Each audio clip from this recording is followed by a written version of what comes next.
Welcome back to the Knick-Knack Review.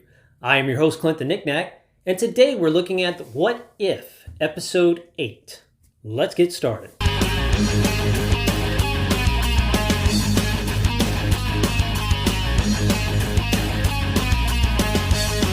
Now, in this episode of What If, it asks the question, what if Ultron won? Now, that is one question I've actually been wondering for a long time, ever since Age of Ultron. Like, what if he actually succeeded in his plan of basically complete destruction? You know, originally his plan was control and all this stuff, but after spending 5 minutes on the internet, he said, you know what, we're just going to start over because this place is screwed. I don't want to live on this planet anymore. Now, in this episode, we get to see him execute his plan fully, and Ultron becomes Vision instead of all these different alternate versions of Ultron, just basically different armor.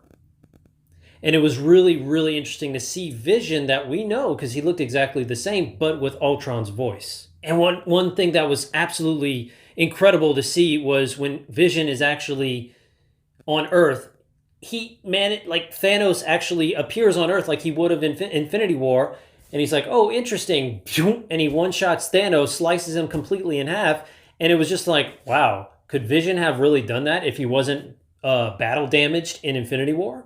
It was a really kind of a comedic moment, but it was kind of like, whoa, like it would have been that easy, wow, because Infinity War would have been completely different, wouldn't have been a war. So after he one-shots Thanos, he actually acquires all the Infinity Stones, because that's when Thanos pretty much got everything already and was coming for Vision.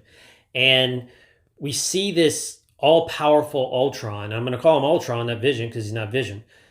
This all-powerful Ultron, and with the Infinity Stones, and as soon as he gets them, he just turns into like Vision with Ultron's armor, and it looks actually really beautiful. It almost kind of looks like Vision's head is in Ultron's mouth. That's kind of what it looked like whenever his helmet came down, his helmet came up. That's what it looked like, but it was very, very unique and something that I would actually love to see in live action.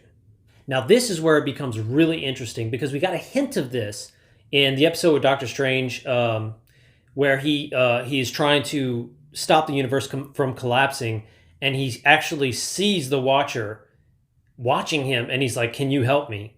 And it was like, whoa, he actually notices him. Like, you would think the Watcher is just outside of everything, but Doctor Strange was able to see him. So that was a really, really big moment, even though it was very small.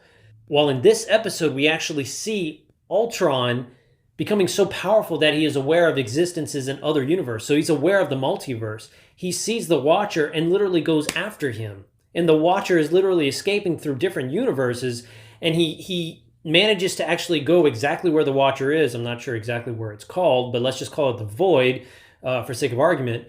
And they end up having this massive battle that spans through the different universes. They're literally, each punch, each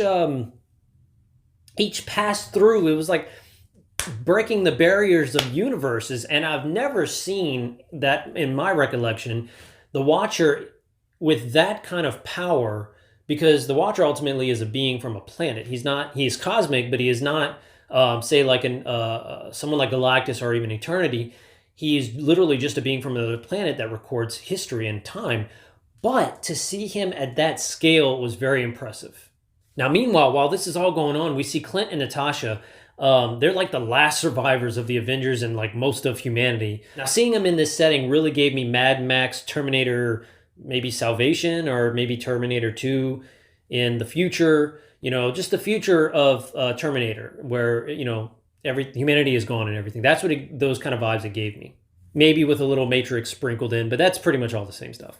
Now, they managed to actually acquire Zola, because he still exists in this universe, and they use him to actually try to defeat Ultron, because you have two AIs. Now, even though they are unsuccessful, the Watcher still remains in battle with Ultron, and he manages to escape in another universe, and actually the universe where Doctor Strange is still holding his own universe together.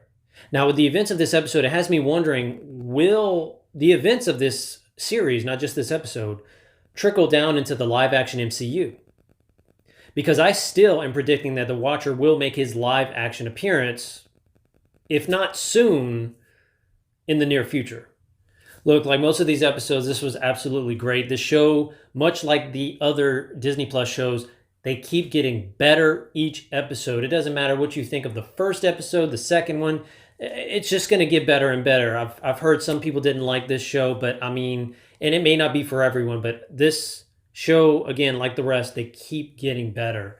And this latest episode really pays off, and it really makes it shine. I can't wait to see what they do in the next one. Like, how do you top two beings battling through multiverse or through universes in the multiverse? Like, that was just mind blowing. I would love to see something like that in live action. I know it would be a little bit of a hard concept to grasp, but I mean, heck, out of everything we've seen already, I think we can handle it. Well, that about does it for me, guys. Let me know in the comments below what you thought about this episode. Also, let me know what you think the finale is going to be. I cannot wait to see it. It has got to be just, I mean, to top this episode, it must be amazing. And also, while you're there, don't forget to, well, you know what to do. As always, I am Clint the Knick-Knack, and I will see you on the next one.